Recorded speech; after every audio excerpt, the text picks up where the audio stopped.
Hello, and welcome to Research Edge on MS Focus Radio. I'm your host, Chris Payne, editor at MS Focus, the Multiple Sclerosis Foundation. And I'm joined by Dr. Ben Thrower, who will discuss new tools in the toolbox to recently approved therapies. There are slides accompanying this presentation. To view the slides, visit our page on YouTube. Now, let me introduce our speaker, Dr. Ben Thrower.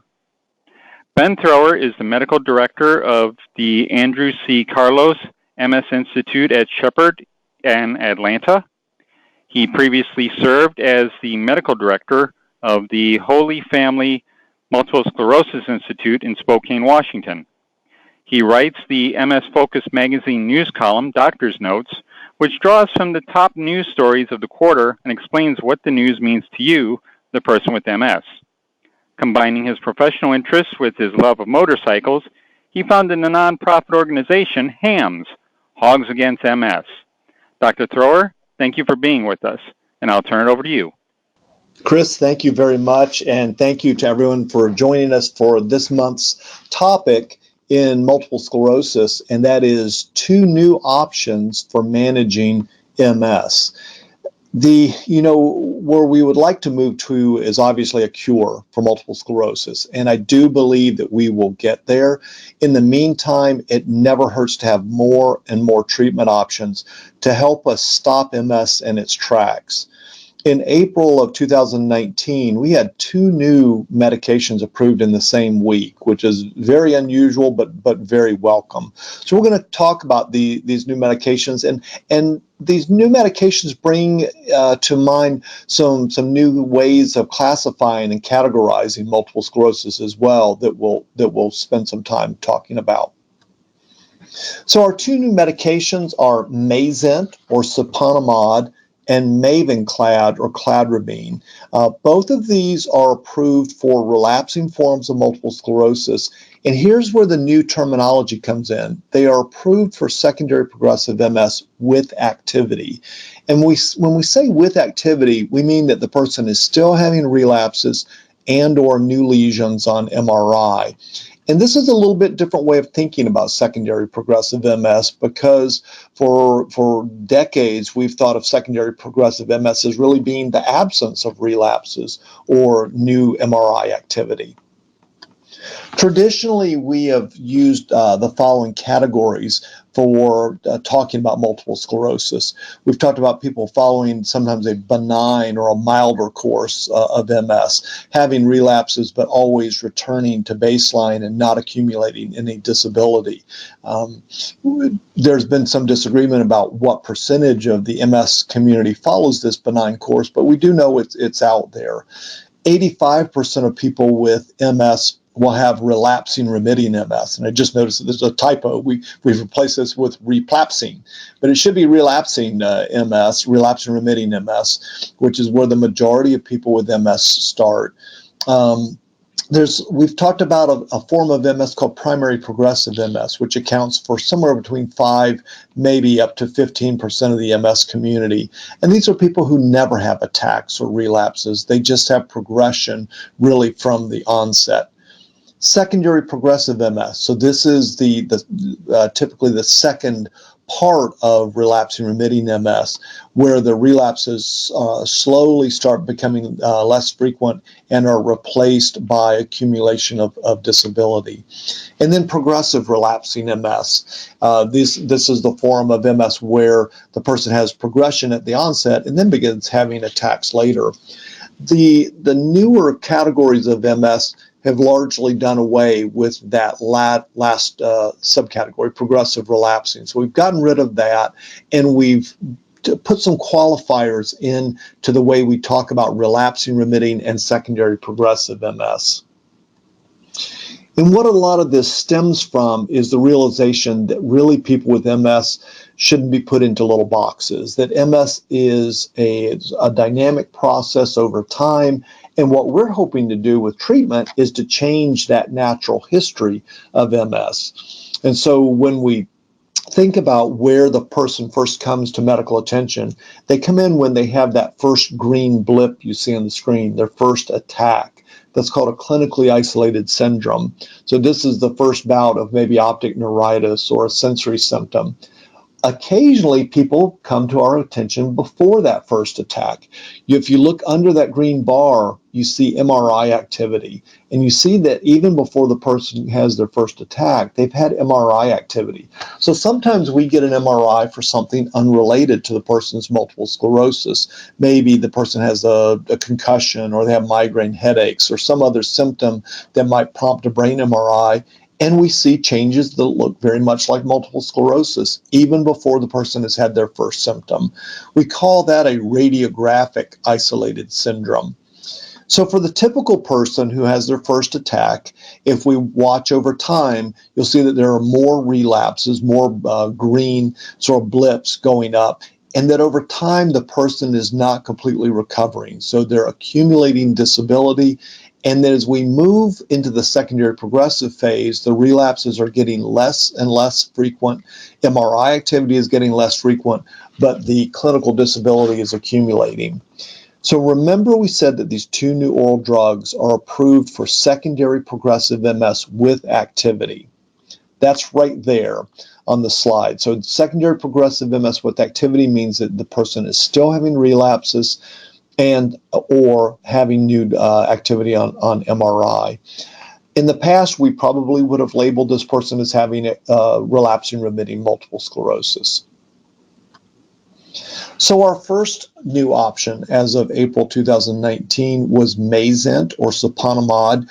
You might think of Mayzent as Gilenya 2.0. So it has the same mechanism of action as Gilenya, but the attempt has been made to clean up some of the side effect profile.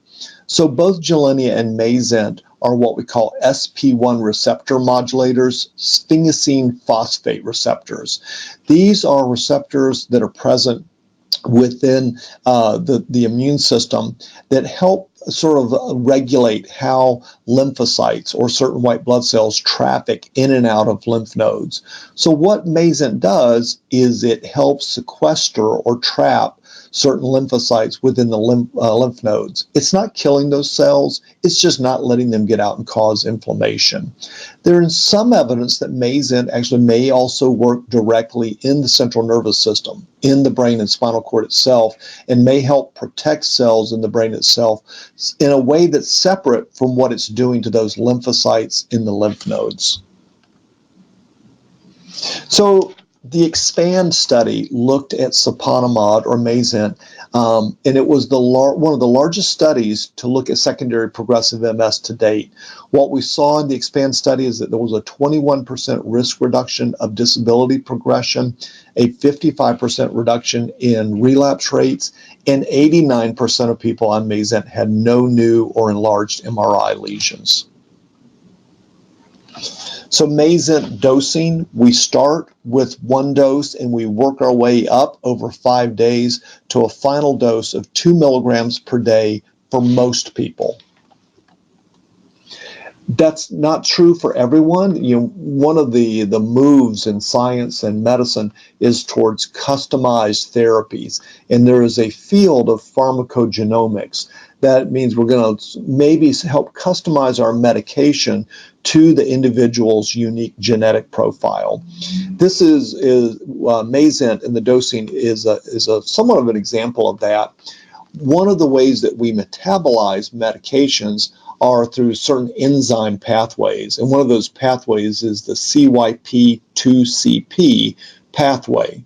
And it turns out that humans can have, if you will, polymorphisms or different forms of the gene that codes for that enzyme. And so we call those polymorphism 1, 2, and 3. And you're going to get one copy of that polymorphism from each parent. So you could be a 1 and a 1, a 1 and a 2, a 1 and a 3, a 2 and a 2, a 3 and a 3. And depending upon which polymorphisms you have, that's going to determine how you metabolize a drug like Mayzent. This is one of the few examples out there of how different people may have a different dose of a medication depending upon their unique genetic profile. So if you carry a 3 polymorphism at all, we're going to dose your Mayzent differently. If you're a 1 and a 3 or a 2 and a 3, we're going to half your dose. We're only going to give you 1 milligram per day as opposed to the 2 milligrams per day. If you're a 3 and a 3, we don't want to use Mayzent at all. This is a very small subset of the human population, but those people would metabolize Mayzent very differently and in a way that they would probably accumulate the drug. So we wouldn't want to use Mayzent in that individual. This blood testing is going to be paid for through the pharmaceutical company Novartis themselves. So there are a few other things we need to think about before we start Mayzent. We want to do some testing for the chickenpox or varicella antibody to make sure you still have immunity. If you do not, it's recommended that you get vaccinated beforehand. We want to get a baseline eye examination. There is a small potential risk of something called macular edema, or swelling in the sensitive visual acuity part of the eye. We want to make sure that you have a healthy macula before we start the medication. We're going to get a baseline EKG. We're going to get a basic blood count and some liver function studies. And then we want to make sure that you're not on any medications that might slow your heart rate. So some people with the Mayzent may require first dose observation. If any of you listening are on Gilenya or are familiar with Gilenya, you may be familiar with first dose observation. This is required for everyone on Gilenya. As we move to the Gilenya 2.0 or Mayzent, the hope is that we can minimize the number of people who would have to have the first dose observation. With first dose observation, you were observed for a 6-hour period of time. Sometimes this was in a cardiologist's office with EKG and checks of your heart rate and blood pressure. So who going on Mayzent would need to do the first dose observation? If you have a resting heart rate of below 55 beats per minute, if you have a first or second degree AV block, or if you have a history of heart failure, these are the individuals that we would recommend first dose observation for. We would recommend that you not use Mayzent at all if in the past 6 months you've had a heart attack, a TIA or stroke warning sign, an actual stroke, heart failure requiring hospitalization, or more significant degrees of heart failure ever, class 3 or class 4 heart failure. These are individuals that we want to look at something else in the toolbox to treat you with. So, sometimes people forget doses of medications. You're human. We know this happens. What happens if you miss 4 or more days of the Mayzent? Then you need to start that titration. Remember, we mentioned that you don't start the full dose at once. There's a 5-day titration period. So if you miss 4 or more days of the Mayzent, all's not lost. You just need to let us know so that we can retitrate the drug and get you up to the full dose over 5 days. So what are some of the other side effects that we might see with Mayzent? Headaches, increased blood pressure, liver function, test abnormalities. Sometimes we see breathing problems. These are rare, but these would usually require pulmonary function studies to look at your oxygen diffusion capacity to make this diagnosis. PML, progressive multifocal leukoencephalopathy, has not been reported with Mayzent, but because Mayzent is very similar to Gilenya in its mechanism of action, and PML has been seen with Gilenya, we do want to be aware that it could happen with Mayzent as well. So when we think about who might be a candidate for Mayzent, so I think anyone with a newly diagnosed relapsing remitting MS with an inadequate response to prior treatment, these people might be a candidate. So maybe you're still having some breakthrough relapses or new lesions on MRI. Maybe you're on an injectable medicine and you're just flat out tired of doing shots. So maybe this is the oral medication that would let you get off of an injectable medication.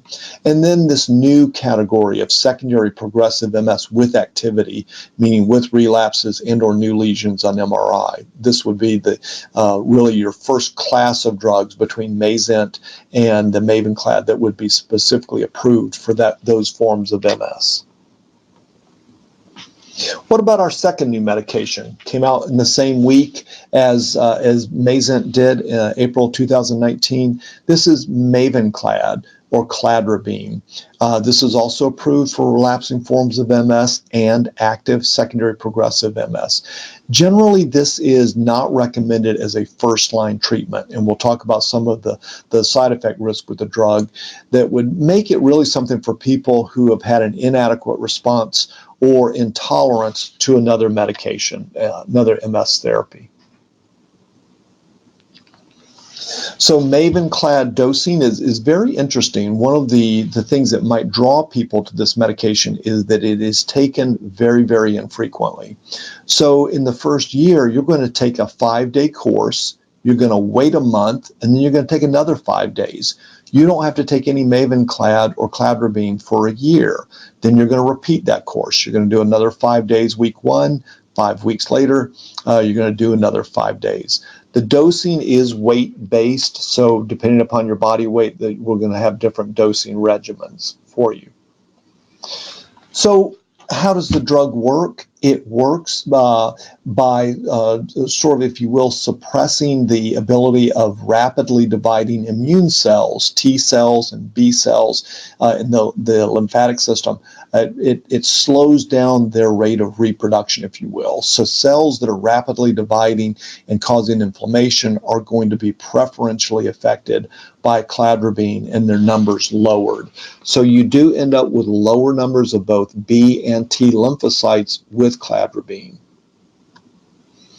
What does this mean in terms of treating your MS? Studies have shown a 58% reduction in relapse rate with Mavenclad, a 33% reduction in disability progression, and 90% of individuals on Mavenclad in the studies had no new enhancing lesions. So it had a very dramatic effect on new MRI activity. So what are the side effects that we might see with Mavenclad? Upper respiratory infections were more common in people treated with Mavenclad versus placebo. Headaches were more common. And then lymphopenia, or a reduction in the number of those lymphocytes. That's the way this drug is designed to work. So it's not surprising that we saw this in the studies. Mavenclad may increase the risk of certain malignancies. It does carry that warning in the United States for a potential increase. This is something that's being very actively monitored. We are actually on the tail end of Mavenclad approval globally. There are a number of countries who've had Mavenclad out for quite a bit. So doctors in the U.S. who work with multiple sclerosis are really trying to reach out to healthcare providers in other countries and say, what are you seeing in real life? Is this a problem that we need to be very worried about, or just a little bit worried about as we think about who might be appropriate for this medication? Because of the effect of Mavenclad on the immune system, we could see serious infections, including hepatitis, tuberculosis, and shingles. And with that, we will stop the formal part of this lecture. I really appreciate everyone joining in. It's an exciting time right now in multiple sclerosis. This is our excitement at home. This is our 1-year-old grandson, Sam, in the picture, for those of you taking a look at the slides, and he certainly brought a lot of joy and excitement to our lives.